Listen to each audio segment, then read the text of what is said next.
बिस्मिल्लाहिर्रहमानिर्रहीम। अस्सलाम वालेकुम नाजरीन, आप यूट्यूब चैनल देख रहे हैं। मैं इमरान खान हूँ। नाजरीन, जलालपुर के बाद जो अलीपुर का इलाका है वहाँ से भी बड़े खौफनाक मनाजिर आ रहे हैं। अलीपुर ऐसे लगा कि आनन फानन डूब गया। 80% जो इलाका है अलीपुर का वो डूब चुका है। लोगों की फसलें तबाह हो गई हैं और लोगों को बिल्कुल आइडिया नहीं था कि यहाँ पे भी पानी आएगा। जैसे जलालपुर पीर वालों के साथ धोखा हुआ, उन्हें बिल्कुल समझ नहीं आई। लाखों अफराद वहाँ पे पानी के अंदर फंस गए। उनको निकालना एक बहुत बड़ा मुश्किल काम था जो अभी तक जारी है। बहुत सारे लोग अभी भी अपने इलाकों में महसूर हैं, उन तक कोई पहुंचा ही नहीं क्योंकि वहाँ पे कश्तियाँ बहुत थोड़ी हैं। अब अगर एक पूरा शहर आपने इलाका खाली करवाना हो तो आपको सैकड़ों गाड़ियाँ लगती हैं सड़कों पे। तो यहाँ तो कश्तियाँ हैं सिर्फ, और वो भी बहुत थोड़ी तादाद में।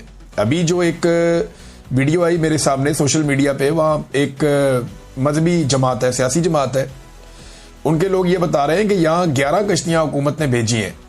इनमें से 9 कश्तियों के इंजन ही खराब है। तो अपनी मदद आपके तहत जो फलाई तंजीमें हैं वो मदद कर रही हैं, जो मकामी अफराद हैं वो मदद कर रहे हैं, और कुछ प्राइवेट कश्तियाँ लेके लोग अपनी आई हुए हैं। जो ये मल्लाह वगैरह होते हैं, जो प्रोफेशनल लोग हैं, वो पैसे वैसे लेते हैं लोगों से। कोई लाख रुपए लेता है, कोई 1.5 लाख रुपए लेता है।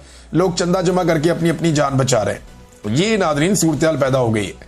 मैं मनाजिर देख रहा था कि एक बाप ने अपनी बेटी को उठाया हुआ और दरख्त के साथ चिमटा हुआ है और वहां उसने पनाह ली हुई है। उसके साथ एक और आदमी भी खड़ा है। वो कह रहे हैं जी हम 3 दिन से राब्ते कर रहे हैं कि हमें मदद दीजिए, हम 3 दिन से इस पानी में फंसे हुए हैं, हमारी क्या हालत हो गई है। फिर वो बंदा इशारा करके बताता है कि वहां पे बच्ची की माँ जो है वो डूब गई है, यानी माँ उसकी जाबाक हो गई है। बहुत सारे लोगों की हलाकतों की इतला आ रही है। आज सुबह बताया गया कि एक इलाके में 7 लोग मजीद जाबाक हो गए डूब के। हुकूमत जो सहूलियात फराम कर रही है वो ना होने के बराबर है। बिल्कुल कोई ऐसी सहूलियात नहीं है जिन पे आप कह सकेंगे वाकई हुकूमत कोई सहूलत दे रही है, रेस्क्यू कर रही है। रेस्क्यू 1122 वालों ने अपना पूरा जोर लगाया, लेकिन उन्हें टिकटॉक के लिए भी इस्तेमाल कर लिया जाता है बुला के। अपना जोर उन्होंने लगाया लेकिन कैपेसिटी बहुत थोड़ी है। हुकूमत सही तरीके से इसको प्लान नहीं कर पाई। नाज़रीन, इमरान खान साहब का केस लगा हुआ था, मैंने आपको बताया था सुबह वाले वीलॉग में। तो वो जो केस है वो ट्रक की बत्ती बन गया एक दफा फिर। कैसे बन गया? अदालत ने ये तो कह दिया कि जनाब जल्दी इमरान खान साहब का केस सुनने के लिए लगाया जाए, अल कादर वाला, लेकिन तारीख नहीं दी। ये कह दिया हाँ जल्दी लगाया जाए, लेकिन उसकी तारीख अभी भी नहीं दी गई।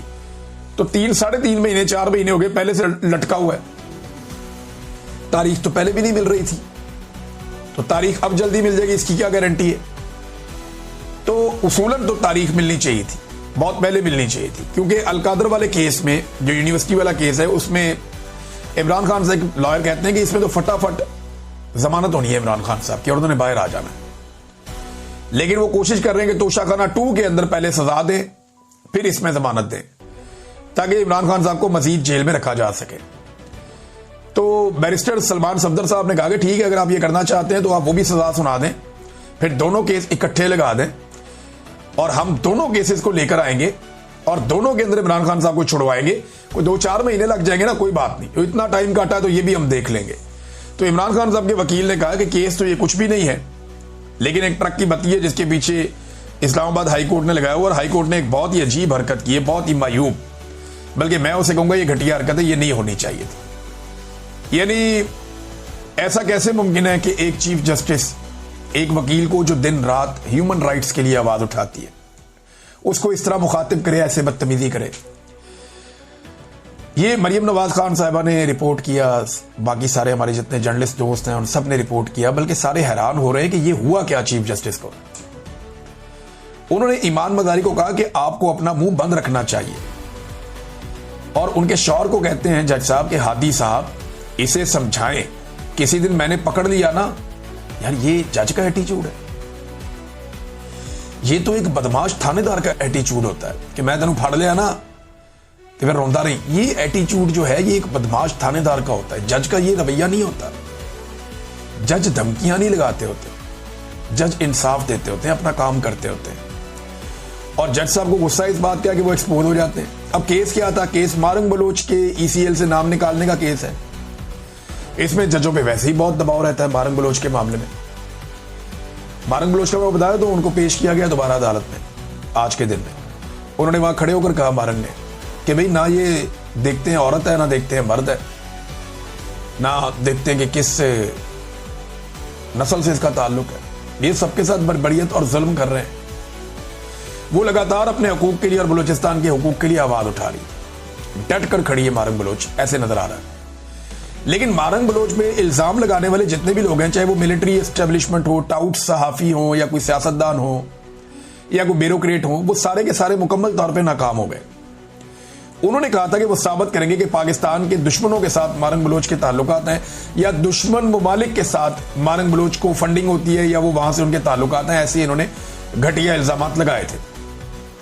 तो भाई साबित करो। अब इतने महीने हो गए, कई महीने हो गए, मारंग बलोच को गैर कानूनी तौर पे बंद रखा हुआ है। अभी तक 1 टके का इल्जाम पाकिस्तान की पूरी एस्टेब्लिशमेंट, हुकूमत और टाउट्स, ये सारे रल के 1 टके का इल्जाम मारंग बलोच पे अभी तक साबित नहीं कर पाए। और जज बेचारे वहां पे मजबूरन उनको बेल देते रहते हैं। अब ये वापस आते हैं ईमान मदारी वाले मामले पे। तो यहां भी ईमान मदारी ने कहा कि अगर आपको मेरे साथ कोई तासुब है तो क्लाइंट के केस को मुतासिर ना करें। मैं यहां सिर्फ एक ब्रीफ लेकर आई हूं, जाती हैसियत में नहीं आई। और चीफ जस्टिस ने कहा कि आपने कमेंट कर दिया, मैं जज नहीं डिक्टेटर बैठा हुआ हूं, क्यों ना आपके खिलाफ तौहीन अदालत की कार्रवाई शुरू की जाए। तो इसमें ईमान मदारी ने कहा कि मैंने कोई बात कानून और आइन के बाहर नहीं की। अगर आप तौहीन अदालत की कार्रवाई करना चाहते हैं जरूर करें। मुझे आइन ने आजादी इज़हार राय दी है और मैंने वही इस्तेमाल किया है।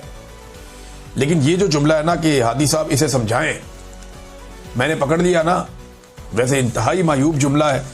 वकला तंजीमों को चाहिए और वकला बरादरी को चाहिए कि chief justice Islamabad high court से इसका जवाब तलब करें और उनसे पूछें कि ये कैसे हरासमेंट कर सकते हैं खातून वकील की जो मजलूमों के लिए आवाज उठाती है और कोई जुर्म नहीं है।